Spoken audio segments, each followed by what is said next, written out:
Hello बच्चों, बहुत बहुत स्वागत है आपका आज की क्लास में। आशा करता हूँ कि आप लोग बहुत अच्छे होंगे और पढ़ाई कर रहे होंगे। देखिए, आज हम लोग कक्षा 10 का एक बहुत ही इम्पॉर्टेंट चैप्टर डिस्कस करने जा रहे हैं, जिसको आप लोग कहते हो लाइट, यानी कि प्रकाश। देखिए, प्रकाश सिर्फ कक्षा 10 के लिए ही इम्पॉर्टेंट नहीं है, बल्कि इसका इम्पोर्टेंस आपके क्लास 12th के लिए भी रहता है। देखिए, कक्षा 12 में भी ये चीज़ मिलेगी, कक्षा 10 में भी ये चीज़ मिलेगी। तो क्यों ना हम लोग बहुत अच्छे से इस चीज़ को पढ़ लें, ताकि हमको 12 में भी दिक्कत ना हो, और जो लोग ये 12 वाले देख रहे हैं उनका पूरा बेसिक्स के साथ क्लियर होता चला जाए। ठीक है, सेम चीज़ जो आप यहाँ 10 में देखेंगे, वही चीज़ आप 12 में भी जाके देखेंगे। इसलिए आप इस वीडियो को बहुत ही ध्यान से देखिए और नोट्स को साथ साथ बनाते रहिए। ठीक है, नोट्स हम लास्ट में आपको इसका स्क्रीनशॉट आप ले सकते हैं, इस तरह का हम आपको दे देंगे। ठीक है, चलिए सबसे पहले देखिए, अगर कहीं लाइट लिखा है तो इसका मतलब प्रकाश, लेकिन अगर इस तरह से LIGHTS लाइट्स लिखा है तो इसका मतलब बल्ब होता है। ध्यान रखिएगा, ये एक जनरल नॉलेज की छोटी सी बात है। तो लाइट्स का मतलब बल्ब, लाइट का मतलब प्रकाश। तो सबसे पहला क्वेश्चन कि सर प्रकाश क्या होता है, आखिर ये प्रकाश यानी लाइट है क्या चीज़। तो प्रकाश एक प्रकार की क्या है, आप यहाँ देखेंगे अगर प्रकाश, तो प्रकाश एक प्रकार की ऊर्जा है।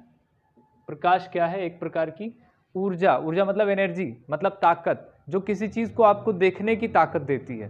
प्रकाश क्या है, एक प्रकार की ऊर्जा है, जो आपको कोई भी वस्तु जो आप देखते हैं, जैसे अभी आप मोबाइल पर स्क्रीन देख रहे हैं ना अपने सामने, तो ये तभी आपको दिखाई दे रहा है जब या तो मोबाइल से लाइट निकल रही हो या तो मोबाइल पे लाइट पड़ रही हो, क्योंकि तभी आपके आंखों में इसका क्या बनेगा, इमेज बनेगा, और तभी आप देख पाएंगे। और इमेज भी कहाँ बनता है, आंखों के पीछे वाले हिस्से में, रेटिना पर बनता है।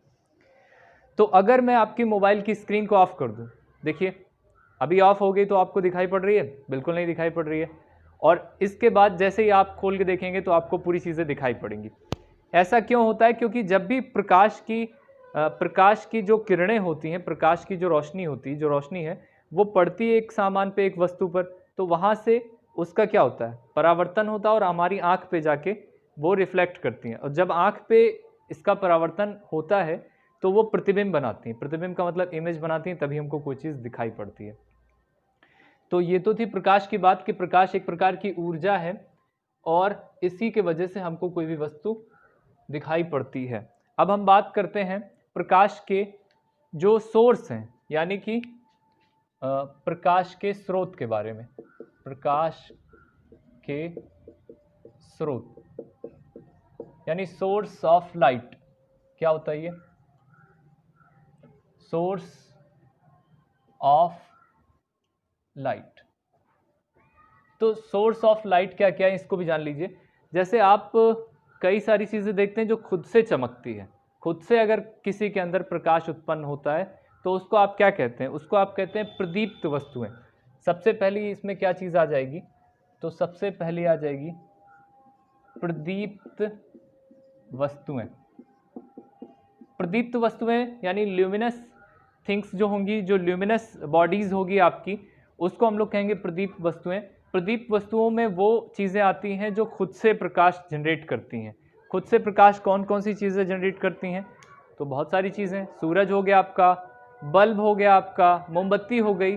तो इन सब चीज़ों को हम लोग क्या कहेंगे? सूर्य हो गया, बल्ब हो गया, मोमबत्ती हो गई, तो ये सब ETC एटसेट्रा, ये सब अपनी जो लाइट है वो खुद उत्पन्न करती हैं। सूर्य हो गया, बल्ब आप जला दीजिए, देखिए खुद ही लाइट वो जनरेट करेगी।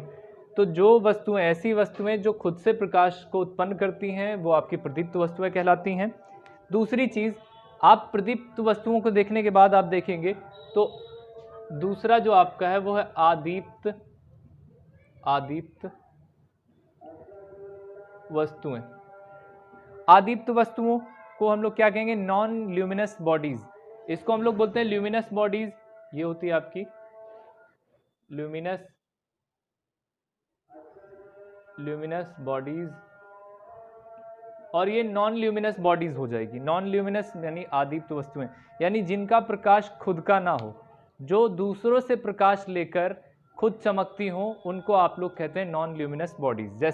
जैसे आपके चंद्रमा है ना, चंदा मामा, तो जो चांद होता है वो उसका खुद का प्रकाश नहीं है, वो खुद नहीं चमकता, बल्कि जो दिन में सूर्य निकलता है, सूरज निकलता है, तो उस सूरज से वो रोशनी लेकर चार्ज हो जाता है ना। और वो रोशनी लेकर शाम के टाइम क्या करता है, जब चांद निकलता है तो आपको दिखाई पड़ता है, तो चांद की अपनी खुद की रोशनी नहीं होती, बल्कि वो सूरज से रोशनी लेता है, एब्जॉर्ब करता है, फिर बाद में उसी चीज़ का उत्सर्जन करता है, यानी एमिशन करता है। ठीक है, तो दो चीज़ हो गई। इसके अलावा आप तीसरी वस्तु अगर कहेंगे कि कौन सी वस्तु है जो प्रकाश का उत्सर्जन करती है या प्रकाश के स्रोत में आती है, तो आप कहते हैं पारदर्शी वस्तु, पारदर्शी, या फिर आप कहते हैं पारदर्शक वस्तुएं, पारदर्शक वस्तुएं। देखिए ये सारी चीज़ें आप खाली ऐसे ही हेडिंग डाल के इसको और ऐसे डैश करके लिख लीजिएगा, और इसको खुद भी ध्यान रखिएगा, यहाँ कोई नोट करने वाली चीज़ नहीं है सब।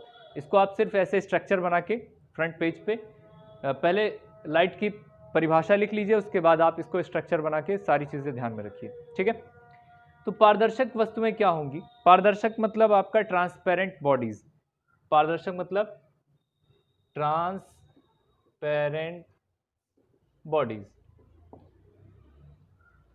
ट्रांसपेरेंट बॉडीज क्या होंगी भाई? पारदर्शक, पारदर्शक का मतलब जिसके पार देखा जा सके। तो आप किसके पार देख सकते हो? बेशक आप कांच के पार देख सकते हैं, अगर कोई शीशा है तो आप उसके आर पार देख सकते हैं, या कोई इस तरह से ट्रांसपेरेंट जो प्लास्टिक आती है उसके भी आर पार देख सकते हैं। तो बेसिकली आप क्या कहेंगे? कांच, यानी ऐसी वस्तुएं जिनके हम लोग आर पार देख सकें, उसको बोलेंगे पारदर्शक वस्तुएं। इसके अलावा क्या होती है? इसके अलावा आप यहां देख लीजिएगा, इसके अलावा अर्ध पारदर्शक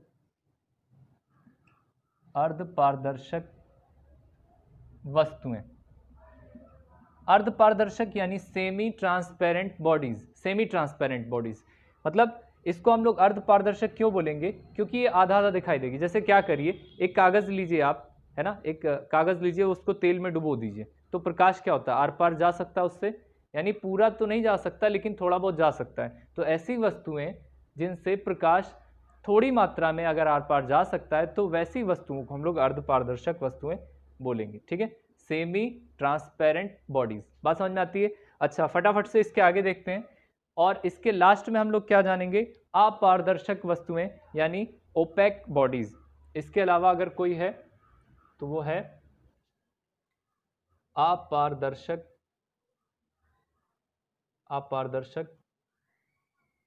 वस्तुएं, जिसको बोलते हैं ओपेक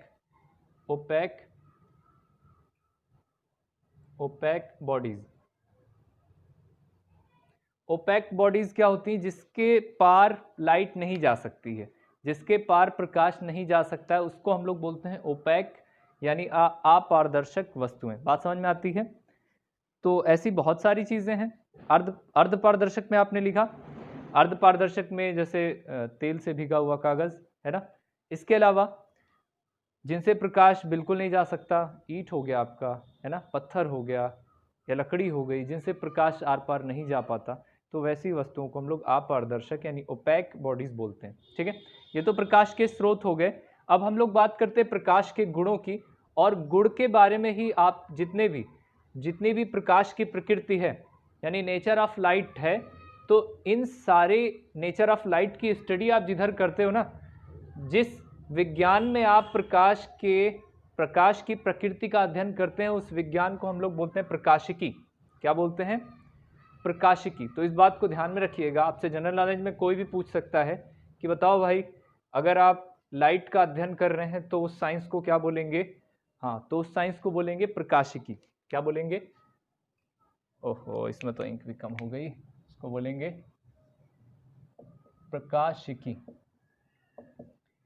प्रकाशिकी यानी कि आपका क्या होता है? इसको बोलते हैं ऑप्टिक्स, इसको बोलते हैं ऑप्टिक्स, यानी प्रकाश की प्रकृति का अध्ययन जिस विज्ञान में करेंगे उस विज्ञान को बोलते हैं ऑप्टिक्स यानी प्रकाशिकी। बोलो, बात समझ में आती है?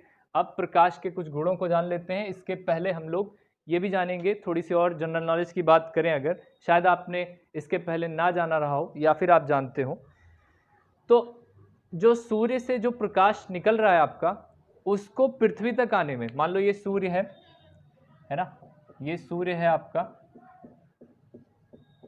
ये सूर्य है, तो सूर्य से हमारे पृथ्वी तक आने में, यहाँ से यहाँ तक आने में इसको कितना टाइम लगता है, तो इसको लगता है 8 मिनट 19 सेकेंड। 8 मिनट 19 सेकेंड में सूर्य से निकला हुआ प्रकाश पृथ्वी पर आ जाता है। और अगर जो कहा जाए कि चंद्रमा से पृथ्वी तक, हम क्योंकि दोनों से आ रहे हैं, यहाँ से लंबाई दूरी पड़ जाएगी, तो चंद्रमा से अगर ये चांद है आपका, तो चंद्रमा से अगर कोई लाइट पृथ्वी तक आ रही है तो 1.28 मिनट में आ जाएगी, ठीक है। अगर इसको आप सेकंड में करिए तो कितना हो जाएगा, 499, यानी 499 सेकेंड। 499 सेकेंड में सूरज से रोशनी आ जाती है दुनिया में, और चांद से रोशनी आती है 1.28 मिनट में, ठीक है। इसको आप सेकंड में कन्वर्ट कर सकते हैं, कितना हो जाएगा, 88 सेकंड में। तो इस तरीके से आपकी ये छोटी सी जानकारी हो गई मुकम्मल। चलिए आइए देख लेते हैं फटाफट से कि प्रकाश के क्या क्या प्रॉपर्टीज़ हैं। तो सबसे पहले प्रकाश तो एक सरल रेखा में चलता है, यानी एक सरल रेखा का मतलब एक सीधी रेखा में चलता है।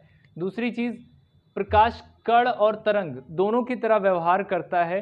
तो प्रकाश के कण और तरंग दोनों की तरह व्यवहार करने के इस गुण को ही प्रकाश की दोहरी प्रकृति कहते हैं, जो कि आप लोग 11th में भी जानोगे, 12th में भी जानोगे, और 10th में ये चीज़ नहीं मिलेगी। तो आप लोग बस इतना यानी कण और तरंग दोनों की तरह व्यवहार करता है। ये विद्युत चुंबकीय तरंगों के रूप में चलता है, जिसके वजह से ये किसी भी माध्यम में चल पाता है। और इस तरीके से इसकी खास 3 क्वालिटीज़ हो गई, और भी बहुत सारी प्रॉपर्टीज़ हैं इसकी। तो आइए हम लोग जान लेते हैं प्रकाश की प्रकृति के बारे में। तो प्रकाश की प्रकृति में आप लोग देखोगे बहुत सारी चीज़ें आएंगी, जैसे इसको हम थोड़ा सा मिटा दें। प्रकाश की प्रकृति में जैसे आप लाइट में कक्षा 10 में जो चैप्टर है आपका, उसमें आप लोग देखेंगे क्या चीज़, तो वो हम लोग देख लेते हैं। जैसे प्रकाश में आप देखोगे ना, तो प्रकाश का परावर्तन, प्रकाश का परावर्तन यानी रिफ्लेक्शन, रिफ्लेक्शन आपको मिलेगा। उसके बाद प्रकाश का अपवर्तन, प्रकाश का अपवर्तन, फिर प्रकाश का आपको विवर्तन भी देखने को मिलेगा, प्रकाश का ध्रुवीकरण। तो ये सारी, इसके अलावा भी प्रकाश की कई सारी प्रॉपर्टीज़ हैं। तो आपको क्लास 10th में सिर्फ परावर्तन और अपवर्तन देखना है।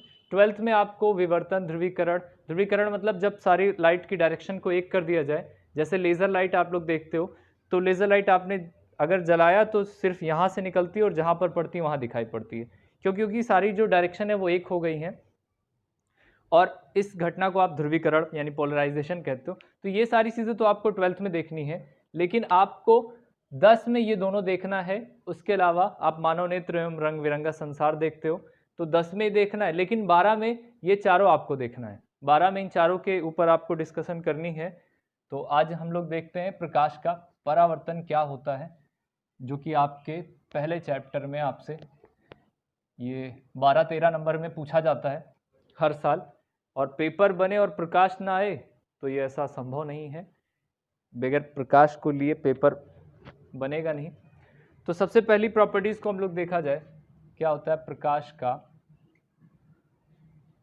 का परावर्तन, यानी हम लोग क्या कहें इसको कहें रिफ्लेक्शन ऑफ लाइट। चलो ये है रिफ्लेक्शन ऑफ लाइट। तो रिफ्लेक्शन ऑफ लाइट होता क्या है? सबसे पहले आप देखते होंगे कि बहुत सारी चीज़ें आप देखते हो, जैसे कांच आप देखते हो, और भी बहुत सारे ऐसा आप वस्तु देखिए जिससे क्या होता है, प्रकाश टकरा कर वापस से उसी माध्यम में चला जाता है जहाँ से, जैसे आप यहाँ पर आप कोई चिकनी चीज़ ले लीजिए जिनसे लाइट टकराए और टकराने के बाद वापस वहीं पर चला जाए। तो प्रकाश का किसी चिकनी वस्तु से टकरा कर वापस से उसी माध्यम में जाने की जो घटना है, यानी ऐसी घटना जिसमें आप प्रकाश की लाइट को देखते हैं, यानी प्रकाश को देखते हैं और वो टकराती है, टकराकर उसी माध्यम में वापस चली जाती है, तो इसी घटना को प्रकाश का परावर्तन कहते हैं। ठीक है, तो आप यहाँ लिख सकते हो कि क्या कह सकते हो, किसी चिकनी या किसी चिकने तल से, किसी चिकने तल से, या परिभाषा आप लोग देखिए साइड में हम पूरी आपको दिखा दे रहे हैं, यहाँ पर आप परिभाषा देख लीजिए। किसी चिकने तल से जब प्रकाश की किरण टकराती है और टकराकर पुनः उसी माध्यम में चली जाती है, तो इस घटना को आप क्या कहेंगे? इस घटना को आप प्रकाश का परावर्तन कहेंगे। देखिए क्या होता है, तो जब ये मान लीजिए कोई चिकना तल है, इस तरह से कोई चिकना तल है, तो यहाँ पर आप क्या करेंगे, मान लीजिए कोई चिकना तल है, ठीक है, और ये प्रकाश की किरण आई, आने के बाद यहाँ टकराई, टकराने के बाद वापस से चली गई, ठीक है। ये कोई चिकना तल है जिसको आप क्या कह सकते हो, आप शीशा भी ले सकते हो, दर्पण जिसको आप कहते हो। तो कोई चिकना तल है जिससे कोई प्रकाश की किरण आई और टकराकर उसी माध्यम में चली गई, तो आने वाली किरण को बोलेंगे आपतित किरण, आपतित किरण जो आ रही है, और जाने वाली किरण को परावर्तित किरण ये बोलते हैं, ठीक है। जो आपका ये जो चिकनी सतह है या चिकना तल है, उसको आप कुछ भी कह दीजिए, आप ए बी कह दीजिए या जो भी कह दीजिए, कि वस्तु ए बी से टकराती है और उसी माध्यम में चली जाती है, तो इसी घटना को आप क्या कहेंगे, प्रकाश का परावर्तन। इस वस्तु के लंबवत एक सीधी रेखा आप इस तरह से अगर खींच दीजिए तो इसको बोलते हैं अभिलंब। क्या बोलते हैं, अभिलंब, या इंग्लिश में कहें तो नॉर्मल। ये क्या है आपका, ये आपकी आपतित किरण, परावर्तित किरण। अब देखिए ये जो परावर्तन है इसका नियम बहुत बार पूछा जाता है कि परावर्तन का क्या नियम है, तो वो चीज़ आपको आनी चाहिए। तो सबसे पहला नियम इसका ये है कि आपतित किरण, परावर्तित किरण और चिकने समतल पर अभिलंब, ठीक है। आपतित किरण, परावर्तित किरण, और यहाँ पर जो बिंदु पर आ रही है उसको बोलेंगे आपतन बिंदु, आपतन बिंदु, इंसिडेंट पॉइंट। ये क्या है, इंसिडेंट रे, ये रिफ्लेक्टेड रे, और ये नॉर्मल है आपकी, और ये क्या है, इंसिडेंट पॉइंट। तो पहला नियम जो हो जाता है वो क्या होता है कि आपतित किरण, परावर्तित किरण और आपतन बिंदु पर अभिलंब, ठीक है। नंबर देख लीजिए, नंबर 1 आपतित किरण, परावर्तित किरण और आपतन बिंदु पर अभिलंब, तीनों एक ही समतल पर होते हैं। तीनों एक ही समतल पर होने का मतलब ये है कि अगर कोई, ये समतल है, तो यहाँ से अगर कोई इस पॉइंट पर गिर रही है प्रकाश, ये जो पॉइंट आपको दिख रहा है, इस पॉइंट पर प्रकाश गिर रहा है, तो प्रकाश यहीं से उठेगा। ऐसा नहीं कि इस पॉइंट पर गिर रहा हो फिर प्रकाश यहाँ से निकलेगा, ऐसा नहीं है। जहाँ पर गिर रहा है वहीं से उठेगा, इसी चीज़ को बोलते हैं एक ही तल है। ये बात समझ में आती है। तो आप क्या कहते हैं, आपतित किरण, परावर्तित किरण और आपतन बिंदु पर अभिलंब तीनों एक ही पॉइंट पर होते हैं। तो ये हो जाता है आपका पहला नियम। बल्कि और जबकि दूसरा नियम क्या है, दूसरा नियम क्या, अभिलंब के साथ आप आपतित किरण के साथ कोण बनाइए। तो आपतित किरण के साथ जो एंगल बनेगा उसको आप एंगल आई बोलेंगे। आई इसलिए बोलते हैं क्योंकि इंसिडेंस रे है, ये इंसिडेंस रे का मतलब आपतित किरण है, इसलिए इसको स्मॉल आई से रिप्रेजेंट करते हैं। परावर्तित किरण का मतलब रिफ्लेक्टेड रे, जिसको आप एंगल आर लिखोगे। तो दूसरा नियम कुछ और नहीं कहता, बस यही कहता है कि angle i is equal to angle r, यानी आपतित किरण जो यहाँ पर जो कोण होगा इसको बोलेंगे आपतन कोण। क्या बोलेंगे इसको, आपतन कोण। आपतन कोण जिसको एंगल आर से लिखते हैं, सॉरी एंगल आई से लिखते हैं, और परावर्तन कोण जिसको आप क्या लिखेंगे, एंगल आर से लिखेंगे। तो आपतन कोण हमेशा बराबर होगा परावर्तन कोण के। बोले बात समझ में आती है। तो आपने इसको बहुत जाना होगा, इसीलिए थोड़ा आप इसको आगे चलिए। और अब हम लोग दूसरी प्रॉपर्टीज इसको और डिस्कस कर लें। अच्छा, ये जो प्रकाश का परावर्तन हो रहा है ये चिकने समतल से हो रहा है ना, चिकने समतल से हो रहा है। तो आप अगर परावर्तन कराना चाहते हो तो आप क्या ले लीजिए, आप अगर दर्पण ले लीजिए तो आपको ये देखेंगे कि अच्छे पूरी की पूरी जो प्रकाश की किरणें वो परावर्तित हो जा रही हैं, क्योंकि दर्पण एक अच्छा मीडियम होगा। जो आईना होता है आपका, शीशा होता है, वो एक अच्छा माध्यम होता है, सॉरी एक अच्छी वस्तु है जिससे आप प्रकाश का परावर्तन करा सकते हैं। तो प्रकाश के परावर्तन के लिए आप क्या लेंगे, आप लेंगे दर्पण,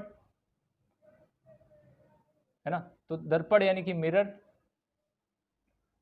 तो क्वेश्चन ये कि सर मिरर क्या चीज़ है, तो जान लीजिए कि दर्पण क्या होता है। दर्पण यानी आप कोई भी कांच की प्लेट लीजिए, मान लीजिए ये कांच की प्लेट है आपकी, तो कांच की प्लेट में आप एक तरफ क्या लगा दीजिए, पॉलिश लगा दीजिए, तो दूसरा वाला भाग क्या हो जाएगा, परावर्तक तल हो जाएगा। एक तरफ आप पॉलिश लगाइए तो उसके सामने ऊपर वाला पार्ट क्या हो जाएगा, परावर्तक तल हो जाएगा।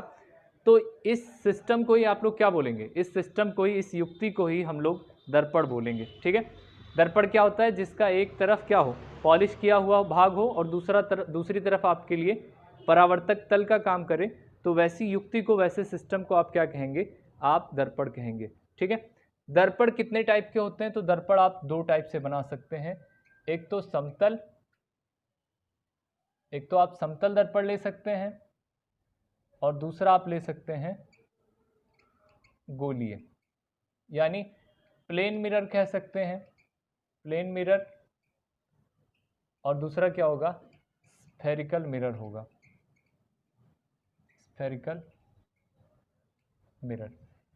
अब समतल दर्पण के लिए तो कोई मुसीबत नहीं है, आपने एक शीशा लिया साफ सुथरा ऐसे ही, दूसरी तरफ आपने पॉलिश किया, बन गया समतल दर्पण। ठीक है, लेकिन अगर आपको क्या चाहिए, आपको गोलीय दर्पण चाहिए, तो आपको उसके लिए क्या चाहिए, आपको गोला चाहिए। गोला मतलब कांच का, जैसे फुटबॉल होता है, तो आप मान लीजिए कांच का आप फुटबॉल ले लीजिए। कांच के फुटबॉल में आप क्या करना है आपको, तो पूरा जब कांच का खोखला फुटबॉल होगा इस तरह से, तो आप उसको एक साइड से काटिए। एक साइड से जब आप उसको काटेंगे तो आप देखिए कुछ इस तरीके से होगा।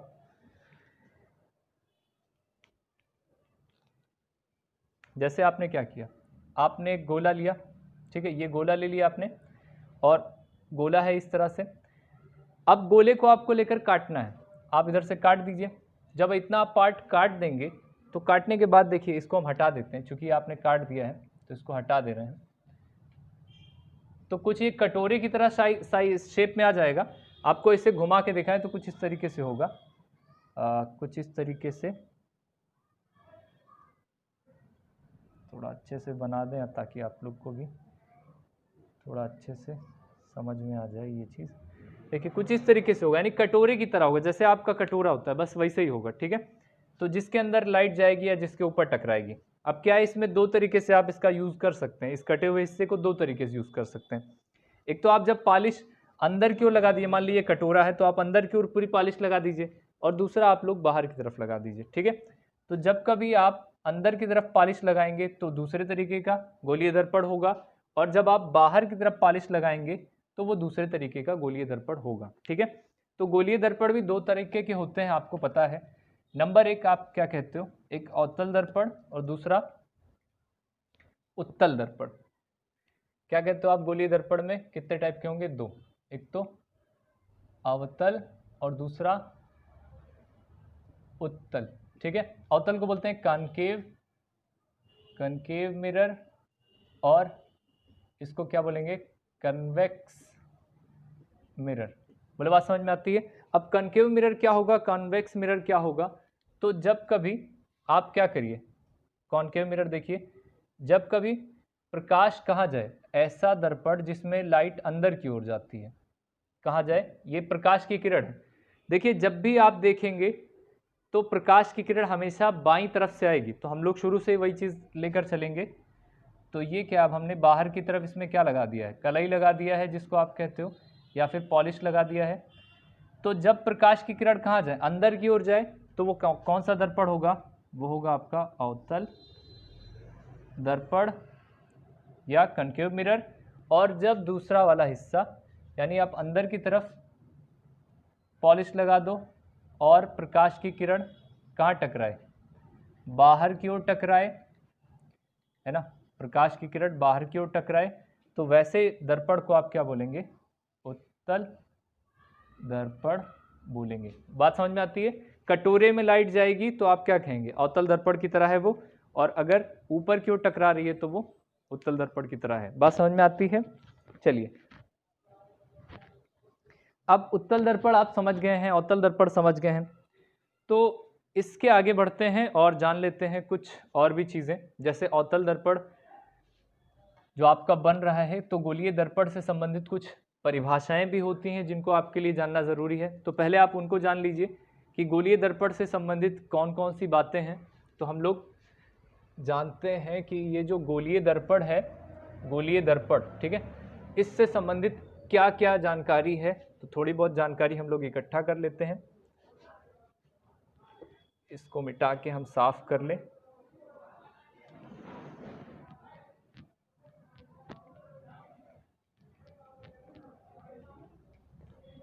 तो नेक्स्ट चीज क्या हो जाएगी आपकी, आप क्या कहेंगे, गोलीय दर्पण से संबंधित, गोलीय दर्पण से संबंधित परिभाषाएं कह लीजिए, परिभाषाएं, है ना, गोलीय दर्पण से संबंधित परिभाषाएं। तो गोलीय दर्पण से संबंधित कौन कौन सी बातें हैं, तो सबसे पहली चीज आप क्या देखेंगे कि अगर ये हमारा कोई गोला था, ये हमारा कोई गोला था जिसको हमने काट कर क्या बनाया था, गोलीय दर्पण बनाया था। चाहे आप इधर से काट लो, चाहे आप जिधर से भी काट लो, सारी चीज़ें तो एक ही बात है, चाहे इधर से काटिए, ठीक है। तो आप बताइए, गोले का कुछ केंद्र होगा जिसको आप केंद्र कहोगे, बिल्कुल होगा। तो जो गोले का केंद्र होगा, जिससे काटकर आपने गोलीय दर्पण अलग किया, मान लीजिए ये गोला था, हमने काटकर इस भाग को अलग कर लिया, तो अब केंद्र जो उसका रहा होगा गोले का, वही क्या कहलाएगा, इस गोलीय दर्पण का केंद्र कहलाएगा। तो इसको बोलेंगे वक्रता केंद्र। क्या बोलेंगे, वक्रता केंद्र। बात समझ में आती है, क्या बोलेंगे, centre of curvature, centre of curvature. और बात समझ में आती है, वक्रता केंद्र किसे कहेंगे, वक्रता केंद्र यानी जो गोला काटा गया है, जिस गोले को काटकर आपने गोलीय दर्पण प्राप्त किया है, उसी गोले के केंद्र को ही हम लोग क्या बोलेंगे, दर्पण का वक्रता केंद्र बोलेंगे। और बात समझ में आती है। तो एक छोटी सी चीज आपकी क्लियर हो गई। चलिए दूसरी चीज और भी देख लेते हैं, थोड़ी सी इंक डाल लें, ठीक है, और एक बार फिर से इस चीज को हम लोग देख लेते हैं, बहुत इत्मीनान से देखते हुए चलिए, आप लोग को कोई हड़बड़ाहट की ज़रूरत नहीं है, बहुत आराम से चलिए, कोई घबराहट नहीं है। हाँ, तो वक्रता केंद्र हो गया, सी हो गया। अब मान लीजिए ये गोला है, जो आपने गोला लिया था, ठीक है, ये गोला है आपका, गोले का केंद्र तो हो गया वक्रता केंद्र, ठीक है। जिस गोले को आपने काटा उसका केंद्र तो गोलीय दर्पण का वक्रता केंद्र। अब इस गोले की जो त्रिज्या है साहब, ध्यान से देखिएगा, इस गोले की जो त्रिज्या, आप आर कह दीजिए, तो इस गोले की जो त्रिज्या है, उस त्रिज्या को हम लोग बोलेंगे वक्रता त्रिज्या, वक्रता त्रिज्या। देखो सेंटर ऑफ कर्वेचर को सी से लिखते हैं, और वक्रता त्रिज्या यानी centre of radius, radius of curvature इसको बोलेंगे, इसको क्या बोलेंगे, रेडियस ऑफ कर्वेचर। तो रेडियस ऑफ कर्वेचर को हम लोग आर से लिखेंगे, आप चाहे कैपिटल यूज करो चाहे स्मॉल यूज करो, कोई फर्क नहीं पड़ता, ठीक है। तो जो गोला आपने काटा उसके केंद्र को वक्रता केंद्र, जिस गोले को काट के आपने गोलीय दर्पण प्राप्त किया उसकी त्रिज्या को वक्रता त्रिज्या बोलेंगे। बात समझ में आती है, चलो बहुत बढ़िया।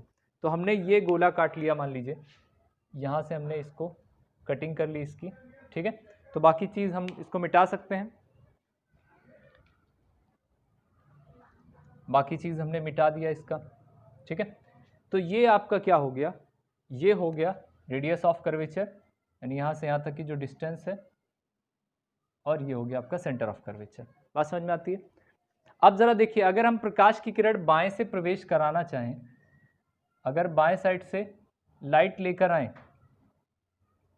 तो यहीं से लेके आएंगे, तो कहाँ से कहाँ तक प्रवेश कर सकती है, इसमें प्रकाश की किरणें कहाँ से कहाँ तक जा सकती हैं। देखो हम लोग इसको पहले कनकेव मिरर बना लिया जाए, क्योंकि हमने पॉलिश नहीं लगाई है तो माना नहीं जाएगा इसको। अब पॉलिश लगा ली है, तो प्रकाश की किरण देखिए यहाँ से शुरू करिए, आप पूरे में जा सकते हैं, ऐसे लाइन से जा सकते हैं, और मैक्सिमम यहाँ तक जा सकते हैं, क्योंकि इसके बाहर प्रकाश लेके जाएंगे तो आप बाहर चले जाएंगे, फिर आप मिरर में नहीं जाएंगे, स्फेरिकल मिरर में नहीं जाएंगे, बल्कि आप बाहर चले जाएंगे। तो इस चीज़ को आप मिरर 1 और इसको M2 कह दीजिए। तो M1 M2 जो होता है उसको बोलते हैं दर्पण का द्वारक। नंबर 3 क्या आएगा, दर्पण का द्वारक। द्वारक का मतलब वही जो रास्ता है, तो यहीं से तो आ सकता है जहाँ से उसका द्वार है, यहाँ से लेके यहाँ तक दर्पण का क्या हो जाएगा, द्वारक हो जाएगा, जिसको आप क्या बोलते हो, अपर्चर, अपर्चर ऑफ मिरर। तो ये हो जाएगा अपर्चर ऑफ मिरर, ठीक है। इसको आप क्या लिखते हो, M1 M2 लिख दो, या जो भी आप M डैश कहना चाहो कह दो, कोई फर्क नहीं पड़ता इससे, ठीक है। इतनी चीजें हो गई। वक्रता केंद्र यानी जो गोला कटा था उसके केंद्र को वक्रता केंद्र, उस गोले की त्रिज्या को वक्रता त्रिज्या, और ये जो आपका जहां से प्रकाश प्रवेश कर सकता है उसके हम लोगों ने उसको क्या बोला, उसको बोला दर्पण का द्वारक, ठीक है। चलो साहब बहुत बढ़िया। अब देखिए दर्पण के द्वारक के ठीक मध्य बिंदु को, दर्पण के द्वारक के ठीक जो मिडिल पॉइंट होगा, तो कुछ यहां कहीं आएगा मिडिल पॉइंट, है ना, उसको बोलते हैं दर्पण का ध्रुव। क्या बोलते हैं? दर्पण का ध्रुव, इसको बोलते हैं पोल, या फिर हम लोग इसको P से लिखेंगे। तो दर्पण का ध्रुव क्या होगा? दर्पण के द्वारक के ठीक मध्य बिंदु को, जो ठीक बीच वाला पॉइंट होगा, उसी पॉइंट को बोलेंगे दर्पण का ध्रुव। बात समझ में आती है? एक बार फिर से जान लीजिए, जो दर्पण का द्वारक है उसके ठीक मध्य बिंदु को ही हम लोग दर्पण का ध्रुव बोलते हैं, ठीक है। अच्छा, अब एक बात ये भी आती है कि दर्पण के ध्रुव और वक्रता केंद्र, दर्पण के ध्रुव और वक्रता केंद्र से होकर जाने वाली जो सीधी रेखा होगी, है ना, मान लीजिए यहाँ से कोई सीधी रेखा आती है, इस तरह से कोई सीधी रेखा चलती है, तो दर्पण के ध्रुव और वक्रता केंद्र से होकर जाने वाली सीधी रेखा को, एक बार फिर से जानिए, दर्पण के ध्रुव और वक्रता केंद्र से होकर जाने वाली सीधी रेखा को हम लोग क्या बोलते हैं? मुख्य अक्ष बोलेंगे। मुख्य अक्ष यानी प्रिंसिपल एक्सिस बोलते हैं इसको। बात समझ में आती है? प्रिंसिपल एक्सिस क्या होगी? जो पोल है और जो सेंटर ऑफ कर्वेचर है, वहां से आप सीधी रेखा लेके आइए, तो जो सीधी रेखा होगी उसी को बोलेंगे मुख्य अक्ष। तो ये थी आपके गोलीय दर्पण से संबंधित कुछ परिभाषाएं जिसको आप लोगों ने डिस्कस किया यहाँ पर। वक्रता केंद्र, वक्रता त्रिज्या, दर्पण का द्वारक, दर्पण का ध्रुव, मुख्य अक्ष। बात समझ में आती है? इसके अलावा भी बहुत सारे पॉइंट्स हैं, जैसे फोकस बिंदु क्या होती है। तो फोकस बिंदु क्या होती है? जब आप समांतर लेके जाएंगे और ये परावर्तन होगा, तो ये जो किरणें हैं वो एक ही बिंदु से होकर जाती हैं, जिसको आप क्या कहेंगे? फोकस बिंदु कहेंगे, ठीक है। तो हम लोग इसको थोड़ा देर आगे, इसको पहले आप लोग नोट कर लीजिए, नोट करने के बाद हम लोग इसको आगे डिस्कस करते हैं, है ना। गोलीय दर्पण से संबंधित नियम में हम लोग डिस्कस करेंगे, ठीक है। चलो इसको मिटा देते हैं। गोलीय दर्पण से संबंधित नियम जान लेते हैं कि गोलीय दर्पण से संबंधित क्या नियम होते हैं। उस नियम के आधार पर हम लोग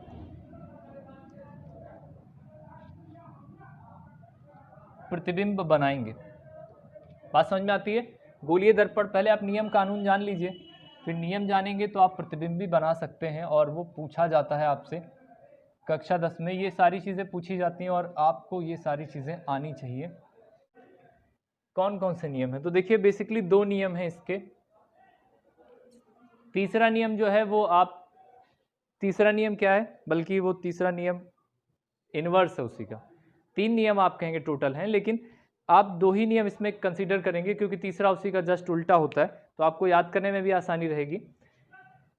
पहला नियम क्या है कि अगर कोई प्रकाश की किरण,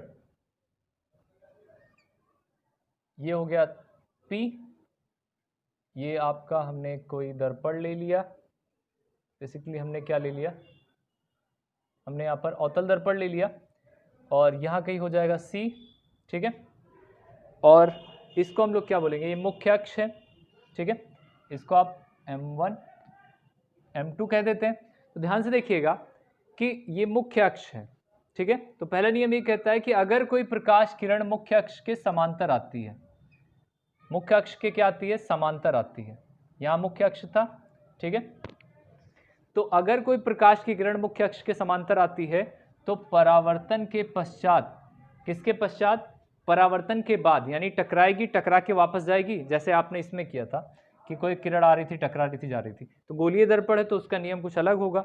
उसका नियम आपने देखा था, परावर्तन के नियम को आपने देखा था। अब गोलीय दर्पण से संबंधित नियम आप देख रहे हो, तो क्या होगा क्या यहाँ पर कि अगर कोई प्रकाश की किरण मुख्य अक्ष के समांतर आती है, बहुत ध्यान से देखिएगा, अगर कोई प्रकाश की किरण मुख्य अक्ष के समांतर आती है और टकराती है, तो टकराने के बाद वो एक ही पॉइंट से होकर जाएगी।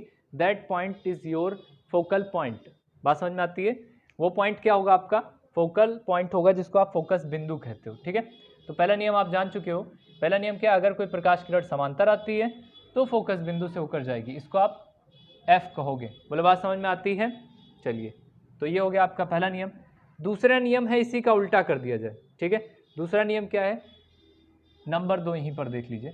दूसरा नियम क्या है कि अगर कोई प्रकाश की किरण, ये हो गया आपका, हमने अवतल दर्पण लिया, आप उत्तल भी ले सकते हैं। अभी उत्तल पे भी हम आपको दिखा दे रहे हैं किस तरह से बनेगा। अगर कोई, ये हो गया यहाँ पर C, ये हो गया F, ठीक है। तो अगर कोई प्रकाश की किरण किससे आती है, F से होकर आती है, तो परावर्तन के पश्चात वो क्या हो जाएगी, समांतर हो जाएगी।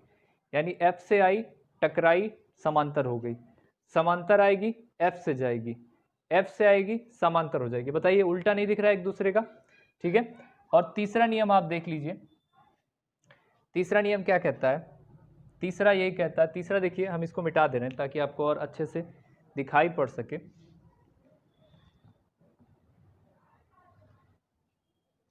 तीनों नियम आपको हमेशा याद रहना चाहिए, क्योंकि इसी के बेस पर आप क्या करेंगे, कोई भी गोलीय दर्पण है उसके द्वारा आप प्रतिबिंब बनाएंगे, ठीक है। तो तीसरा नियम देखते हैं हम लोग। तीसरा नियम क्या कहता है कि अगर कोई दर्पण है, ठीक है, तो हम लोग थोड़ा अच्छे से ले लें, थोड़ा कम अच्छा दिख रहा है आप लोग को, तो अच्छा दिखना चाहिए। अगर कोई गोलीय दर्पण है इस तरह से, ये P है, ये हमने कलई लगा दी इस पर, ठीक है। अगर कोई गोलीय दर्पण है तो ये C होगा यहाँ पर और यहाँ पर F होगा। तो तीसरा नियम ये कहता है, बहुत आसान है, कि अगर कोई प्रकाश की किरण, ये क्या है, ये क्या है, अरे भाई ये है क्या, ये वक्रता केंद्री तो है। तो अगर कोई प्रकाश की किरण वक्रता केंद्र से होकर आती है तो जाएगी तो ठीक वक्रता केंद्र से, लेकिन फिर वापस उसी रास्ते से वापस हो जाएगी। यानी जा रही है, टकराएगी, टकरा के उसी रास्ते से वापस हो जाएगी। तो अगर कोई प्रकाश की किरण वक्रता केंद्र से होकर आती है तो परावर्तन के बाद वो वक्रता केंद्र से होकर ही वापस जाती है। बात समझ में आती है? तो पहला नियम आपने देखा था, समांतर आ रही थी, F से जा रही थी। दूसरा, F से आ रही है, समांतर हो जा रही है। तीसरा, कोई प्रकाश की किरण अगर वक्रता केंद्र से आ रही है तो वक्रता केंद्र से ही होकर वो वापस चली जा रही है। तो इसको जल्दी से आप लोग नोट करिए।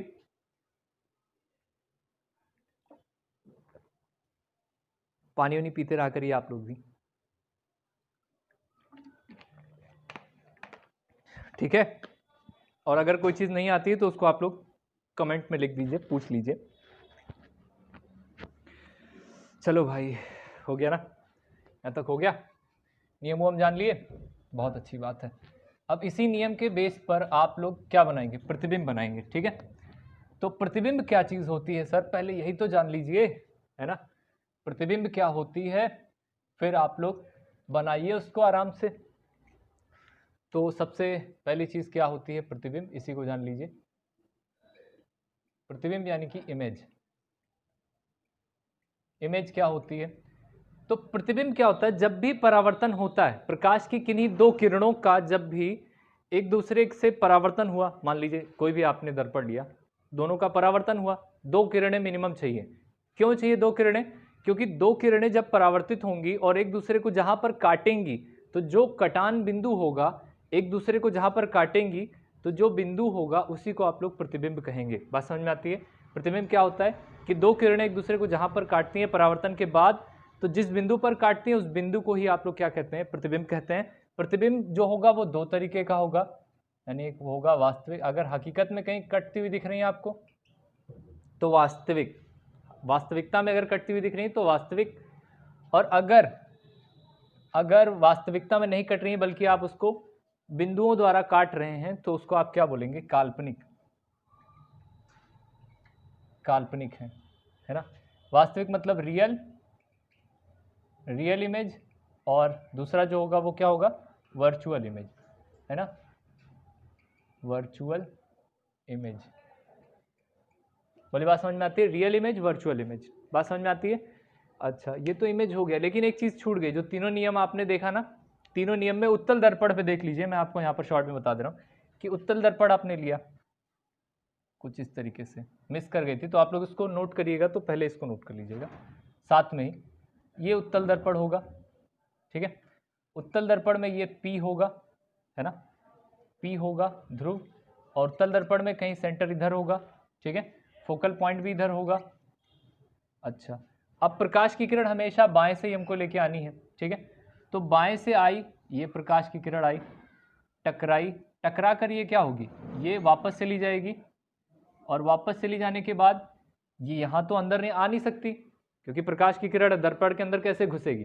तो आपको क्या करना है, आपको तो नियम पे चलाना है इसको, तो आप डॉटेड लाइन से इसको पीछे लेके जाएंगे, तो समांतर आ रही है तो F से जा रही है, नियम हो गया, समांतर आ रही है, टकराने के बाद F से जा रही है।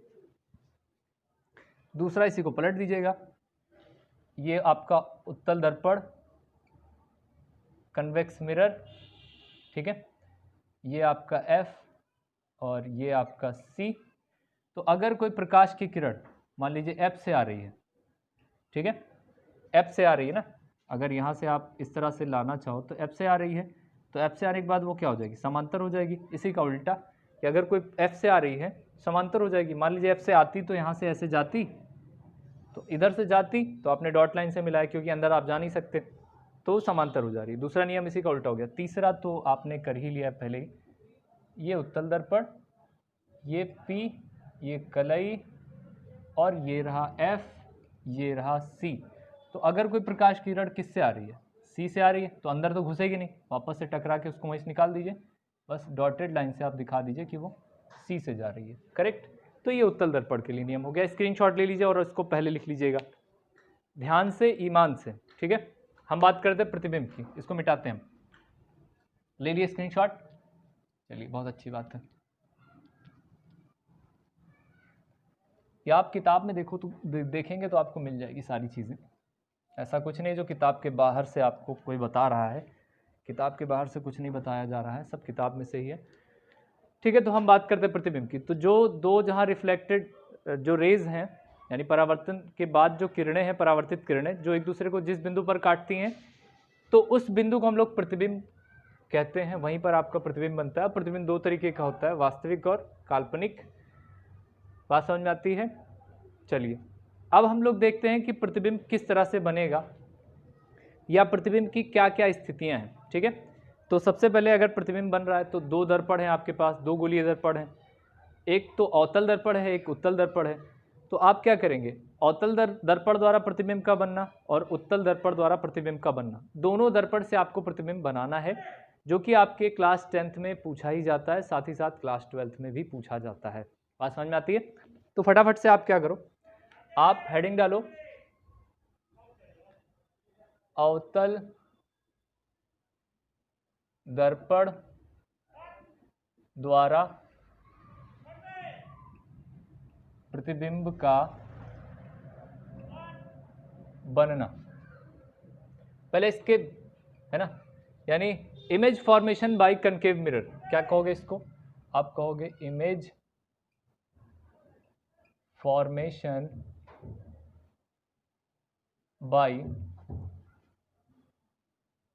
Concave mirror. बोलो, बात समझ में आती है, image formation by concave mirror. अच्छा साहब, अब आपको देखकर सोचना है कि कौन कौन सी स्थिति हो सकती है, ठीक है। सबसे पहले हम क्या बना दें, पहले सबसे तो इसमें इंक डाल लें, क्योंकि आपको दिखाई कम पड़ेगा ना। आज मौसम बड़ा सुहाना, चुप चुप रहो, कौन चिल्ला रहा है बदतमीज, बिल्ली चिल्ला रही है। अच्छा आप लोग मत चिल्लाइएगा। देखिए हम लोग क्या करें, image formation by concave mirror कर रहे हैं। तो देखिए सबसे पहले एक कनकेव मिरर ले लेते हैं। तो ये हो गया आपका एक कनकेव मिरर, यानी एक अवतल दर्पण हो गया। ये मुख्य अक्ष हो गई इसकी, इसको आप P कहते हो। यहाँ वक्रता केंद्र होगा C, यहाँ फोकस बिंदु F, इसको आप लोग M1 M2 बोलते थे, बोलिए बोलते थे कि नहीं। ये हो गया आपका एक क्या साहब, एक हो गया आपका अवतल दर्पण, क्योंकि हमको अवतल दर्पण द्वारा प्रतिबिंब बनाना है। देखिए अगर मुख्य अक्ष को हम लोग इस तरह से बढ़ाते जाएं बढ़ाते जाएं बढ़ाते जाएं, जिसकी दूरी ना पता हो तो उसको हम लोग कहेंगे अनंत है, ठीक है, अनंत तक जा रहे हैं। तो अब कुल इसकी कितनी स्थितियां हो जाएंगी, आप देखिए सबसे पहली स्थिति क्या होगी, आप कोई वस्तु को कहाँ रख दीजिए, अनंत पर रख दीजिए। नंबर एक स्थिति क्या करिए, किसी वस्तु को आप अनंत पर रख दीजिए। देखिए इधर से आप आएंगे और इधर आपका इमेज बनता चला जाएगा, ठीक है। लास्ट में आपको सारी चीज़ें एक साथ दिखेंगी और पार्ट बाय पार्ट करके भी हम लोग देखेंगे। तो सबसे पहली स्थिति क्या होगी, जब वस्तु आप कहाँ पर रखते हो, आप अनंत पर रखते हो, तब आपका प्रतिबिंब कैसे बनता है ना। यानी इसमें क्या होगा क्या नहीं होगा, प्रतिबिंब कैसा होगा कैसा नहीं होगा। जैसे आप लोग बहुत सारी चीज़ें देखो, बहुत दूर से अगर कोई वस्तु रखी तो आपको बीच की डिस्टेंस मालूम नहीं होता, उसके हिसाब से आप प्रतिबिंब बनाते हो। तो पहली कंडीशन क्या हो जाएगी आपकी, कि जब वस्तु कहाँ पर हो, अनंत पर हो, हम लोग कोई वस्तु रखेंगे मुख्य अक्ष पे। अच्छा, दूसरी कंडीशन क्या हो सकती है, आप अनंत और सी के बीच में रख दीजिए ना, वस्तु को कहाँ रख दीजिए, अनंत और सी के बीच में। दूसरी कंडीशन, तब प्रतिबिंब कैसा बनेगा आपका, तब इमेज कैसा बनेगा। चलो साहब बहुत बढ़िया। तीसरी कंडीशन क्या हो सकती है आपकी, जब आप किस पर रख दीजिए, हाँ इसी सी पर रख दीजिए, यानी वक्रता केंद्र पर रख दीजिए, तब आपका प्रतिबिंब कैसा बनता है, ये बात आपसे पूछ सकता है एग्जामिनर। चौथी कंडीशन क्या हो सकती है आपके लिए साहब, चौथी कंडीशन हो सकती है जब आप सी और एफ के बीच में रख दीजिए। सी मतलब वक्रता केंद्र, एफ मतलब फोकस बिंदु, तो वक्रता केंद्र और फोकस बिंदु के बीच में रख दीजिए तो हो जाएगी चौथी स्थिति। पांचवी स्थिति क्या होगी, पांचवी स्थिति होगी जब आप फोकस बिंदु पर रख देंगे, और तब आपका प्रतिबिंब कैसे बनेगा, कैसा बनेगा, कैसा नहीं बनेगा, वो सारी चीज़ें आपको बतानी रहेंगी। और लास्ट कंडीशन क्या हो सकती है आपकी, आप यहाँ पर रख दीजिए वस्तु, यानी एफ और पी के बीच में आप वस्तु कहाँ रख दीजिए, एफ यानी फोकस दूरी और दर्पण के ध्रुव पी के बीच में रख दीजिए, तब आपका प्रतिबिंब कैसा बनेगा। बहुत ध्यान से देखिएगा, हम लोग कोई हड़बड़ी नहीं करने वाले, बहुत इत्मीनान से सारी चीज़ देखने वाले हैं, ठीक है। बस आप एक काम ये करिएगा कि अच्छे से पढ़ते रहिएगा और पानी वानी पीते रहिएगा।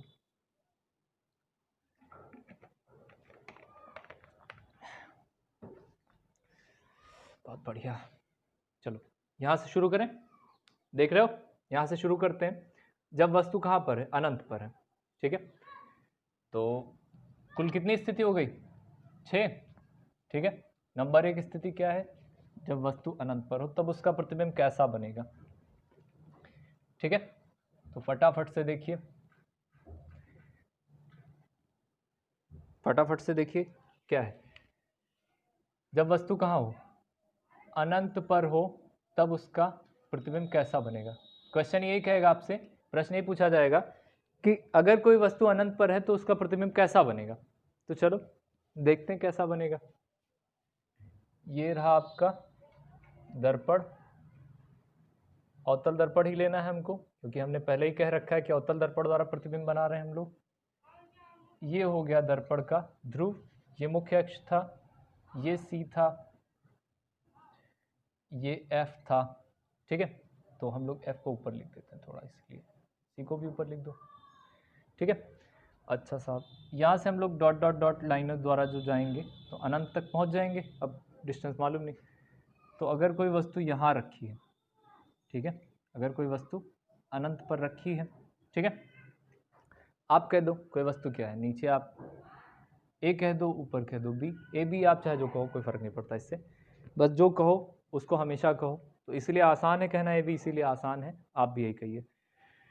तो जब कोई वस्तु अगर बहुत दूर पर रखी है, कोई भी चीज़ बहुत दूर पर है अगर, तो आपको भी कैसी दिखेगी, अगर दो बंदे खड़े हैं और दोनों में हल्का सा डिफरेंस है तो आपको पता नहीं चलता है कि कौन बहुत लंबा है कौन बहुत छोटा है ना। अगर कई लोग हैं तो आपको दूर रखी हुई वस्तुओं में क्या होती है कि प्रकाश की किरण आपको एक बराबर आती हुई प्रतीत होती है, समांतर आती हुई प्रतीत होती है। तो जब वस्तु कहाँ पर रखी होती है, जब वस्तु अनंत पर होती है तो यहाँ पर दो किरणें आती हुई प्रतीत होंगी। दो किरणें मतलब इसके शीर्ष से, यानी पॉइंट इसके सिरे से निकलेंगी दो किरणें, और हमेशा हम लोग शीर्ष से ही किरणें निकालेंगे, दो किरणों की जरूरत पड़ेगी, इसको हमेशा ध्यान में रखिएगा। तो पहली जो किरण होगी वो आपकी कहाँ से जाएगी, अगर दो समांतर किरणें आ रही हैं तो एक किरण आप सी से निकाल दीजिए, अगर सी से आ रही है तो वापस से कहाँ से जाएगी, सी से ही जाएगी, जाएगी कि नहीं जाएगी।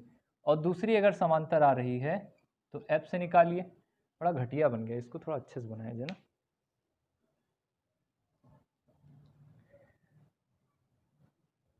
चलिए, गंदा बन गया था। दूसरी कहाँ से आ रही है, और फिर भी वैसे बन गया, चलो कोई नहीं। दूसरी एफ से होकर आ रही है, ठीक है। या 1 मिनट रुकिए, हम फिर से इसको बना देते हैं, आप लोग ध्यान से देखिए, क्योंकि आप पटरी से जब बनाओगे तो ये चीज़ बहुत अच्छी बन जाएगी और बोर्ड पे थोड़ा सा मुश्किल होता है, बहुत ज़्यादा मुश्किल नहीं होता। तो एक तो सी से आई जो, वाह भाई वाह, ये तो बहुत ज़्यादा मुश्किल कर रहा है, ना जी ना, ऐसा ना करो। सी से आ रही है, सी से जाएगी, ठीक है, सी से आ रही है, टकरा के वहीं से जाएगी। दूसरी समांतर किरण एफ से आ रही है और एफ से जाएगी, ये एफ से आ रही है, एफ से जाएगी, मतलब इसके शीर्ष से, क्योंकि वस्तु आपको बड़ी रहेगी, है ना, तो उसके शीर्ष से आएगी। तो दो समांतर किरणें आएंगी, समांतर होने के बाद अगर कोई किरण एफ से आती है, अगर कोई किरण एफ से आती है तो समांतर हो जाती है ना टकराने के बाद। सी वाली सी से आई, सी से चली गई, कोई मैटर नहीं था उसका, लेकिन एफ से कोई आती है तो समांतर हो जाती है। तो कुछ इस तरीके से ये समांतर हो जाएगी, समांतर का मतलब सीधी हो जाएगी, और समांतर होने के बाद निकल जाएगी। तो जहाँ एक दूसरे को काटेंगी, जहाँ एक दूसरे को काटेंगी वहीं पर वस्तु का क्या बनेगा, प्रतिबिंब बनेगा, इमेज बनेगा। बात समझ में आ रही है? तो कहने का मतलब ये था कि अगर कोई वस्तु अनंत पर रखी है तो उसके शीर्ष से, उसके सिर से दो किरणें समांतर आती हुई प्रतीत होंगी, और एक किरण फोकस बिंदु से जाएगी, दूसरी किरण वक्रता केंद्र से जाएगी। वक्रता केंद्र से जाने वाली किरण उसी मार्ग से वापस लौट जाएगी परावर्तन के बाद। लेकिन अगर कोई किरण फोकस बिंदु से होकर जाती है तो परावर्तन के पश्चात वो समांतर हो जाएगी, और जब ये दोनों किरणें एक दूसरे को परावर्तन के बाद काटेंगी तो वहाँ पर वस्तु का प्रतिबिंब बनेगा। अब एक बात ध्यान से नोट कर लीजिए कि जब वस्तु अनंत पे होगी तो प्रतिबिंब F पर, जब अनंत पर है तो प्रतिबिंब F पर, और जब F पर रखोगे तो ये चीज़ अनंत पर बनेगी, ठीक है। ये हर जगह है, जहाँ पर आप देखोगे दर्पण में कि अनंत पर अगर आप रखोगे तो F पर बनेगी, F पर रखोगे तो अनंत पर बनेगी, ठीक है। बात समझ में आती है? चलो बहुत बढ़िया, पहली कंडीशन हो गई। तो इसकी आप प्रकृति कैसे लिख सकते हो, है ना। सबसे पहले स्थिति, क्या पोजीशन है इसकी, है ना, कहाँ पर स्थित है। तो आप कहोगे प्रतिबिंब कहाँ बनेगा, प्रतिबिंब फोकस बिंदु पर बनेगा।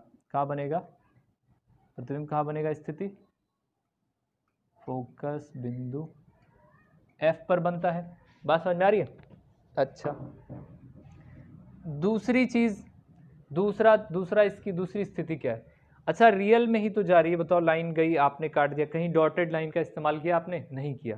तो जब डॉटेड लाइन का इस्तेमाल नहीं किया तो ये प्रतिबिंब कैसा होगा, ये प्रतिबिंब आपका वास्तविक होगा। कैसा होगा, वास्तविक, यानी कि रियल होगा। और जब भी कहीं, हमेशा ये रिलेशन होता है, जहाँ कहीं भी वास्तविक प्रतिबिंब दिखे वहीं पर वो उल्टा बनेगा। और आप बताओ, ये चीज़ सीधी रखी थी, मतलब मार्कर ऐसा रखा था, अभी इसका सिर नीचे है तो उल्टा बन रहा है ना, तो वास्तविक व उल्टा, है ना। प्रकृति कैसी होगी उसकी, वास्तविक व उल्टा। स्थिति क्या होगी, फोकस बिंदु पर, ठीक है। अब जरा बताइए तीसरा, उसका आकार कैसा होगा। यहाँ पर क्या हो गई, ये स्थिति हो गई और ये प्रकृति हो गई, यानी नेचर कैसा होगा, और ये आकार। ये तीन चीज़ आपको हर जगह निकालना है, स्थिति, प्रकृति और आकार, ठीक है। आकार बताइए, वस्तु है, ये प्रतिबिंब है, छोटा है कि बड़ा है, तो आप देखोगे सर ये तो छोटा है, तो आप क्या कहोगे, वस्तु से बहुत छोटा, है ना, यानी डिमिनिश्ड बनेगा, बहुत ज़्यादा, वेरी डिमिनिश्ड बनेगा। यहाँ पर क्या होगा, ये डिमिनिश्ड,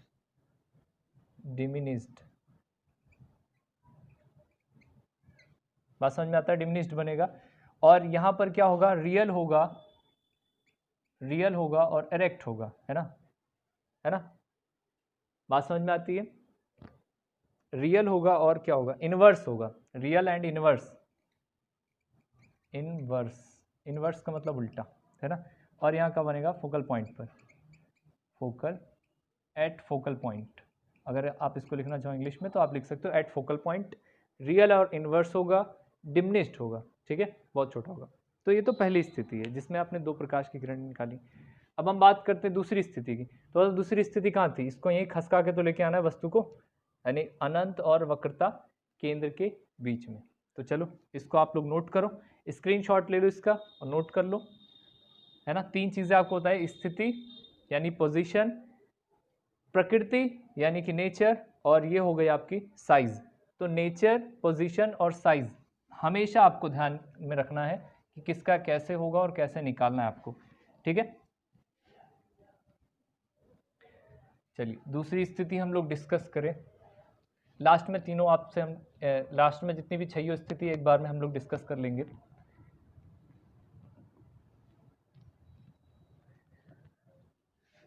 तो जब वस्तु अनंत पर थी तब उसका प्रतिबिंब कहाँ बनता था? फोकस पर, है ना, और वस्तु से बहुत छोटा बनता था। चलो दूसरी स्थिति क्या होगी? अब वस्तु को कहाँ रखना है? अनंत यानी इन्फिनिटी, अनंत व वक्रता केंद्र के बीच में। अब वस्तु हम लोग कहाँ रख रहे हैं? अनंत और वक्रता केंद्र के बीच में रख रहे हैं। कहाँ? अनंत और सी के बीच में रख रहे हैं, ठीक है। तो देखो ये आपका क्या था? ये था आपका, ये हो गया क्या? एक अवतल दर्पण, करेक्ट। ये क्या होगा? ये होगा P, ये क्या होगा? C, ये होगा F। सारी चीज़ें आप देख ही चुके हो। ये M1, ये M2, ठीक है। हमने कहाँ रखना है? ये तो अनंत है आपका, हमने वस्तु यहाँ रखना है, ठीक है। हमने यहाँ पर कोई वस्तु रख दिया, वस्तु का नाम रख दो आप A, B, ठीक है। तो आप ज़रा बताओ, एक किरण तो आप समांतर ले जा सकते हो, क्या कर सकते हो आप? एक किरण आप समांतर ले जा सकते हो, तो आप ले जाओ, कोई मुश्किल नहीं है। आप एक किरण क्या की? आप समांतर लेके गए। समांतर लेके गए किसके? मुख्य अक्ष के। टकराई, टकरा के कहाँ से जाएगी? F से जाएगी, बोलो हाँ, ठीक है, करेक्ट, हाँ बोलो हाँ, वेरी गुड। शीर्ष से इसके निकली, परावर्तन हुई, टकराई, टकराने के बाद F से जाएगी क्योंकि ये समांतर गई। दूसरी किरण हम कहाँ से ले जाएं? दूसरी किरण हम ले जाएं C से। तो अगर C से कोई किरण जाती है, पटरी से आप लोग बहुत सीधा बना सकते हो, C से जाती, टकराएगी, वापस से भी उसी रास्ते से आ जाएगी और दूसरों एक दूसरे को कहीं काटेंगी, जहाँ कहीं काटेंगी वहीं पर क्या बनेगा? वस्तु का प्रतिबिंब बनेगा, ठीक है। तो नीचे की ओर बन रहा है, तो ये जो खोपड़ी है इसकी B, इसको आप नीचे कह दीजिए, और जो A है उसको, अब यहाँ A था तो इस पॉइंट को A डैश, इसको B डैश कह दीजिए, ठीक है। हर जगह आप ये चीज़ पलट के कह सकते हैं, ठीक है। चलिए तो इसकी स्थिति जरा बताइए। नंबर 1, इसकी स्थिति क्या होगी? कहाँ पर प्रतिबिंब बन रहा है? तो आप कहोगे सर F और C के बीच में। कहाँ बन रहा है? यानी प्रतिबिंब की स्थिति क्या होगी? फोकस बिंदु और वक्रता केंद्र के बीच में क्या होगा? फोकस बिंदु व वक्रता केंद्र के मध्य। बोलिए, बात समझ में आती है? स्थिति हो गई, करेक्ट। दूसरी चीज, इसकी प्रकृति कैसा है, इसका नेचर, तो आप देख रहे हो वास्तविक है ना। ये क्या है? रियल में कट रही है तो रियल है, और कैसा है? इनवर्स है, वास्तविक व उल्टा। क्या है? वास्तविक है, वास्तविक व उल्टा है। तीसरी चीज जरा बताइएगा, वस्तु से छोटा है कि वस्तु से बड़ा है या बराबर है? तो आप कहोगे सर ये तो छोटा दिख रहा है, तो आप क्या कहेंगे? वस्तु से छोटा। बोले बात समझ में आती है? फटाफट से इसका स्क्रीनशॉट लो, नोट करो, और नेक्स्ट हम लोग समझते हैं, ठीक है। तो हम इसको मिटा रहे हैं, स्क्रीनशॉट ले लीजिए आप लोग। दो स्थितियां हो चुकी हैं अब तक, दो स्थितियां हो चुकी हैं। पहला आपने कहाँ रखा था? अनंत पर। दूसरा कहाँ रखा? अनंत और सी के बीच में। तो तीसरा कहाँ रखेंगे? तीसरा रखेंगे आप कहाँ? सी पर, है ना, इसीलिए आपको शुरू में ही हमने बता दिया। आप कहाँ रखेंगे? वक्रता केंद्र यानी सी पर। कहाँ पर रखेंगे तीसरी स्थिति? सी। सी मतलब वक्रता केंद्र पर। चलो इसको पूरा लिखा, वक्रता केंद्र पर।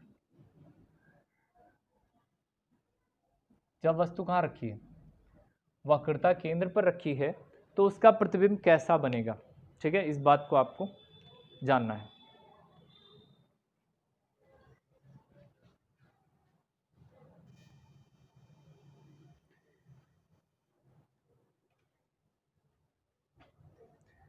तो आइए अब देख लेते हैं कि कोई वस्तु अगर दर्पण के वक्रता केंद्र पर स्थित है तो उसकी स्थिति क्या होगी, उसका आकार कैसा होगा, और उसकी प्रकृति कैसी होगी। जो आपकी वस्तु होगी उसका प्रतिबिंब के बारे में पूछा जा रहा है। सबसे पहले आप क्या करिए, आप एक अवतल दर्पण बनाइए, मुख्य अक्ष, ये आपने क्या बना दिया, कलाई लगा दिया, ठीक है। ये आपने M1 M2 कह दिया। ये आपका क्या है, दर्पण का ध्रुव P, ये वक्रता केंद्र है C और ये फोकस बिंदु है F, ठीक है। तो अब की बार कहाँ रखना, वक्रता केंद्र पर किसी वस्तु को रखना है तो रखिए, C पर रख दिया आपने, ठीक है। आपकी तीसरा केस है ये। तो पहली सबसे स्थिति क्या होगी, पहली सबसे स्थिति क्या होगी, अगर कोई समांतर जाती है, अगर कोई प्रकाश की किरण क्या जाती है, समांतर जाती है, तो परावर्तन के बाद वो कैसी हो जाएगी, वो F से होकर चली जाएगी। बोलिए ऐसा होगा कि नहीं होगा, कि समांतर जा रही है, परावर्तन हुआ, F से निकल गई, करेक्ट, बात समझ में आती है। और दूसरी अगर कोई किरण कैसी जा रही है, F से होकर जा रही है, कहाँ से जा रही है, आपको यहाँ से लेकर जाना है, F से लेकर जाना है। तो अगर कोई प्रकाश की किरण F से होकर जा रही है तो परावर्तन के बाद वो कैसी हो जाएगी, आपने नियम पढ़ा ना, F से जाती है समांतर हो जाएगी। तो आप इसको क्या कर दीजिए, समांतर कर दीजिए, क्या कर दीजिए, समांतर, यानी यहाँ से ये आएगी, टकराएगी और समांतर हो जाएगी। तो थोड़ा सा आप इसको करेक्ट करेंगे जैसे ही, तो ये क्या हो जाएगी, थोड़ा ध्यान से देखिएगा, कुछ इस तरीके से समांतर हुई। जब पटरी से आप बनाएंगे तो आपको पूरा एग्जैक्ट दिखेगा। यहाँ एक दूसरे को काटेंगी कि नहीं काटेंगी, नियम क्या था, यहाँ गई समांतर और F से होकर गई और दूसरी F से होकर जाएगी, समांतर हो जाएगी। काटने के बाद यही देखिए, यहीं पर इसका क्या होगा, प्रतिबिंब बनेगा। और ये जो आपके पास दिखाई दे रही है, अगर कोई वस्तु यहाँ पर क्या थी, A और B थी, तो अब ये जो प्रतिबिंब बनेगा, बताओ ज़रा, नीचे वाला पॉइंट A है तो इसको A डैश और इसको B डैश कह दीजिए। तो सिंपल सी चीज़ थी कि अगर कोई वस्तु कहाँ रखी है, वक्रता केंद्र पर रखी है अवतल दर्पण के, तो उसके शीर्ष से दो किरणें चलेंगी, एक तो सीधी जाएगी यानी समांतर जाएगी, टकराएगी, परावर्तन के बाद F से निकल जाएगी। दूसरी किरण फोकस बिंदु से जाएगी और परावर्तन के बाद समांतर हो जाएगी। परावर्तन के बाद ये दोनों किरणें जहां एक दूसरे को काटेंगी वो पॉइंट होगा B डैश, और ऊपर से आप मिलाएंगे तो दोनों जहां मिलेंगी A डैश B डैश, तो ये आपका जो वस्तु है उसका प्रतिबिंब बनेगा, उसका इमेज बनेगा। तो उसकी स्थिति आप कैसे लिख सकते हो, नंबर एक चीज़ क्या पूछता है आपको, उसकी स्थिति। तो उसकी स्थिति कैसी होगी ज़रा बताइए, स्थिति मतलब कहाँ पर है, तो आप कहोगे ना वक्रता केंद्र पर ही बन रही है। कहाँ पर बन रही है, C पर, C मतलब वक्रता केंद्र। दूसरी चीज़ क्या पूछता है, उसकी प्रकृति, तो उसका नेचर कैसा होगा, वास्तविक होगा और उल्टा होगा। क्या होगा, वास्तविक व उल्टा। जहाँ पर भी वास्तविक होता है, वास्तविक मतलब रियल, वास्तविक व उल्टा, रियल एंड इनवर्स, ठीक है। और तीसरी चीज़ क्या पूछता है, उसका आकार। तो आकार में आप क्या कहेंगे बताइए ज़रा, आपको क्या बराबर नहीं दिख रही है, ये बराबर इसके दिख रहा है, तो जो वस्तु की साइज होगी वही आपके इमेज की साइज होगी जब वस्तु के कहाँ पर रखी जाए, वक्रता केंद्र पर रखी जाए, ठीक है। तो ये भी पूछ सकता है कि कौन सी ऐसी स्थिति है जिसमें वस्तु का आकार और प्रतिबिंब का आकार समान होता है, तो आपका जवाब होना चाहिए वक्रता केंद्र पर। वक्रता केंद्र पर अगर कोई वस्तु रखी जाएगी तो आकार उसका समान होगा, जितना आकार का उसका प्रतिबिंब होगा, ठीक है ना, समान होगा। बात समझ में आती है, तीनों चीज़ समझ में आ रही है आपको अच्छे से। जब आप वक्रता केंद्र C पर रखेंगे तो क्या होगा, यही चीज़ें होगी, ठीक है। अच्छा, अब हम लोग चौथी स्थिति पर चलते हैं। चौथी स्थिति हमारी क्या कहती थी, वक्रता केंद्र और C और F के बीच में, तो आप क्या कहेंगे, C एंड F के बीच, ठीक है। चौथी स्थिति हमारी क्या हो जाएगी, C एंड F के बीच में अगर कोई वस्तु रखी जाएगी तो उसका प्रतिबिंब कैसा बनेगा, ठीक है। तो फटाफट से हम इसको मिटाते हैं, उसके बाद देखते हैं प्रतिबिंब कैसा बनेगा कैसा नहीं बनेगा, उसकी क्या स्थिति होगी, उसका क्या आकार होगा, उसकी क्या प्रकृति होगी, ठीक है। तो ये तो उसकी थी, हम इसको मिटा दे रहे हैं। चलिए सबसे पहले हमने क्या किया, हमने एक अवतल दर्पण लिया, करेक्ट, ये हो गया P, लगा दिया कलई, आप भी लगा दीजिए, ठीक है। यहाँ पर कोई C है, यहाँ पर कोई पॉइंट F है, कहाँ रखना है, C और F के बीच में रखना वस्तु ना, तो रख दो भाई वस्तु यहाँ पर, ये हो गई वस्तु, ठीक है, C और F के बीच में हो गई। तो पहला केस क्या हो सकता है, आप चाहे F से पहले लेके जाओ चाहे पहले समांतर लेके जाओ, ऐसे करो, जो भी करना आप कर सकते हो, कोई मुसीबत नहीं है इसमें। तो हम पहले समांतर लेके जाते हैं और कहाँ से लेके जाएंगे, फिर F से लेकर जाएंगे, हाँ या ना। तो अगर कोई प्रकाश की किरण समांतर जाती है तो F से होकर जाएगी परावर्तन के पश्चात, करेक्ट।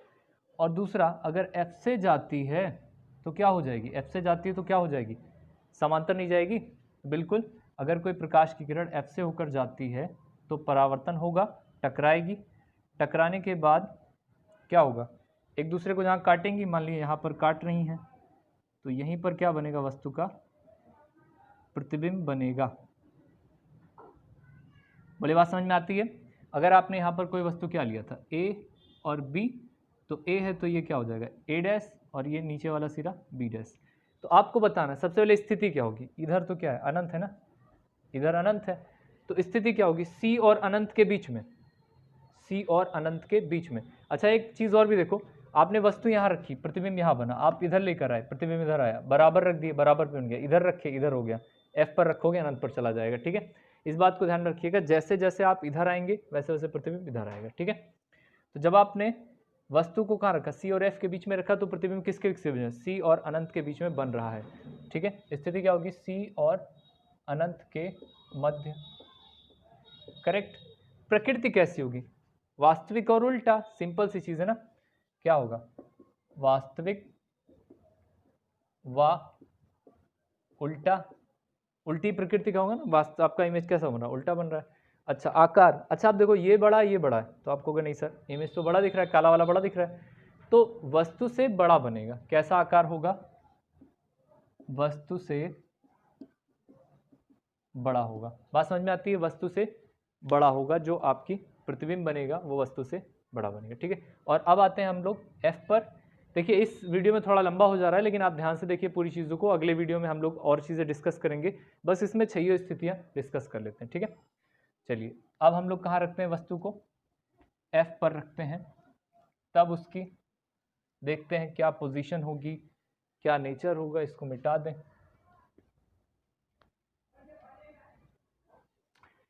हाँ लास्ट, सेकंड लास्ट है कि जब वस्तु कहाँ रखा जाए, वस्तु को C और F के बीच में रखा गया था, आपकी बार F पर रखा जाए, यानी फोकस बिंदु, फोकस बिंदु का मतलब F पर रखते हैं। जब वस्तु को कहाँ रखते हैं, फोकस बिंदु पर रखते हैं, तो रखो भैया, रख के देखो क्या होता है। यहाँ पर आपने क्या किया, एक अवतल दर्पण लिया, सिंपल सी चीज़ है, ठीक है, अवतल दर्पण लिया, ये हो गया आपका मुख्य अक्ष P, करेक्ट। और अब अनंत से आपको मतलब नहीं है, खैर लिख दो, ये हो गया C, ये हो गया F, ठीक है। अब वस्तु को कहाँ रखना है, फोकस बिंदु पर, तो रखो फोकस बिंदु पर, ये रख दिया हमने, करेक्ट, फोकस बिंदु पर रख दिया। तो अब क्या होगा, आपको एक तो समांतर ले जाओ और F से निकाल दो, होगा। आप एक किरण कहाँ से ले जा रहे हो, यहाँ से लेके जा रहे हो, और आपने समांतर निकाल दिया, करेक्ट। दूसरा देखिए, अगर आप इसके शीर्ष से अगर कोई किरण निकल रही होती, अगर कोई किरण इस तरह से निकल रही होती है ना, यहाँ से कोई किरण निकल रही होती कि सीधे जा रही है, तो क्या वो C से होकर जाती हुई दिखाई देती है आपको। फिर से एक बार ध्यान दीजिएगा, अगर कोई C से किरण आ रही होती, मान लीजिए यहाँ से कोई किरण आ रही होती, तो इसका शीर्ष, इसका सिर होता, और इसके सिर से कैसे जाती, सीधा जाती, यहाँ से जाती सीधा और वापस से टकरा कर आती, तो इस तरीके से होता कुछ सीन, होता कि नहीं होता। अच्छा तो यहाँ से सीन कुछ इस तरीके से होता है, यानी सीधे जाती और सीधे वापस आती, ठीक है। तो आप ज़रा बताओ, आप ज़रा ये देखो, ये दोनों लाइनें एक दूसरे के ऊपर झुकी हुई हैं ना, यानी ये भी और ये भी एक दूसरे की ओर झुकी हुई हैं, तो कहीं ना कहीं जाके काटेंगी। अब कहाँ काटेंगी हमको नहीं मालूम है ना, आपको भी नहीं मालूम कहाँ काटेंगी, ये दोनों जा रही हैं, अब कहाँ काटेंगी, नीचे जाके काटेंगी कि और नीचे जाएंगी, पता नहीं।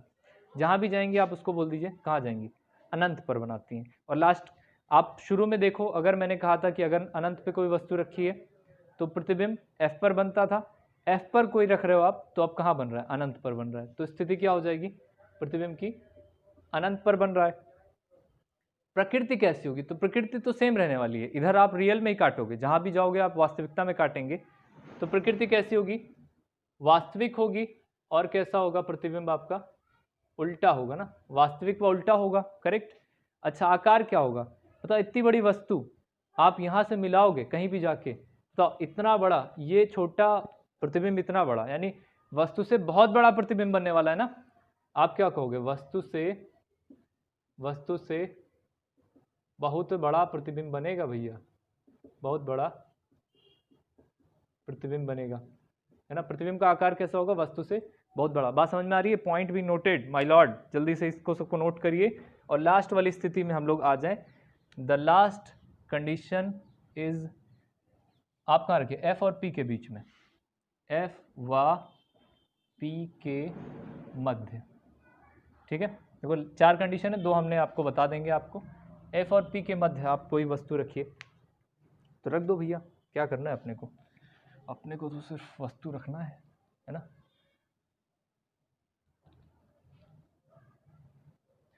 तो उसका आकार कैसा होगा और उसकी स्थिति कैसी होगी, है ना। तो देखिए फिर वही कार्यक्रम जो हम लोग पहले करते थे, है ना, लेकिन थोड़ा आपकी बार स्थिति, प्रकृति, आकार को मिटा के थोड़ा हम किनारे कर लेंगे, थोड़ी और जगह बन गई ना। ये हो गया आपका एक अवतल दर्पण, ये हो गया मुख्य अक्ष P,